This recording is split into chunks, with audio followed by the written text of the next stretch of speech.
اصل خیر یہ نہیں بیٹا کہ کسی بھوکے کو 1 روپیہ دے کر مدد کر دی جائے، بلکہ اصل خیر کسی بھوکے کو اس وقت 1 روپیہ دینا ہے جب تمہیں بھی ویسی ہی بھوک لگی ہو اور تمہارے پاس اس 1 روپے کے سوا اور کوئی روپیہ نہ ہو۔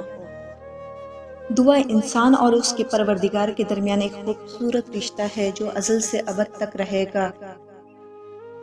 ایک بات ہمیشہ یاد رکھو، اسے سونے کے حروف سے لکھ کر لٹکا لو، تم ان لوگوں کے غلام ہو جن سے اپنی تعریف سننا چاہتے ہو۔ بے وقوف لوگ اپنے ذہن پر کنٹرول کرنے کے بجائے دوسروں کے ذہنوں پر طاقت آزمائی شروع کر دیتے ہیں۔ زندگی کچھ ایسی بے معنی ہو گئی ہے کہ انسانوں سے تعلقات ٹوٹتے جا رہے ہیں اور اپنوں سے بہت دور ہوتے جا رہے ہیں۔ اشفاق احمد کہتے ہیں، میں نے اپنی زندگی میں چند باتیں سیکھی ہیں۔ ماں باپ کے علاوہ کوئی وفادار نہیں، عزت صرف پیسے کی ہے، انسان کی نہیں، غریب کا کوئی دوست نہیں بنتا، انسان جس کے لیے دل سے مخلص ہو وہ دھوکہ دیتا ہے، لوگ اچھی سیرت کے بجائے اچھی صورت کو ترجیح دیتے ہیں۔ بارش کے دنوں میں بوندیں باہر پڑتی ہیں تو انسان کے اندر بھی بارش ہونے لگتی ہے، اوپر سے تو ٹھیک رہتا ہے لیکن اندر سے بالکل بھیگ جاتا ہے۔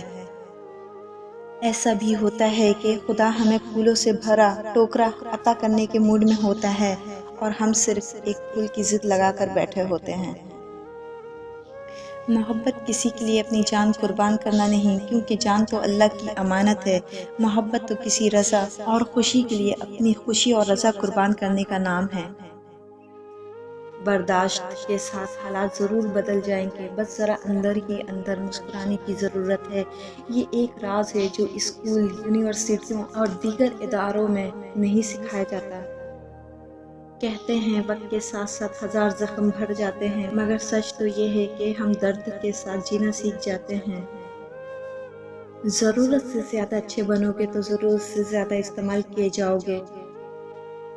دوسروں کی توقعات کے مطابق زندگی بسر کرنے کی وجہ یہ ہوتی ہے کہ ہم ڈرتے ہیں کہ دوسرا ہمیں چھوڑ ہی نہ دے۔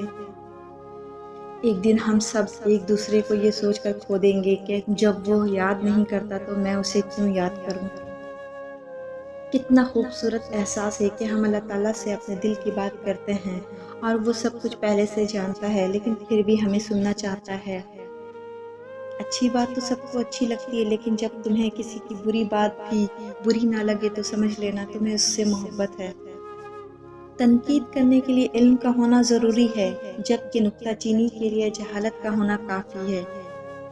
تم یہ کیسے کہہ سکتے ہو کہ فلاں گھٹیا ہے اور فلاں بڑھیا، اس کا درجہ بلند ہے اور اس کا کمتر؟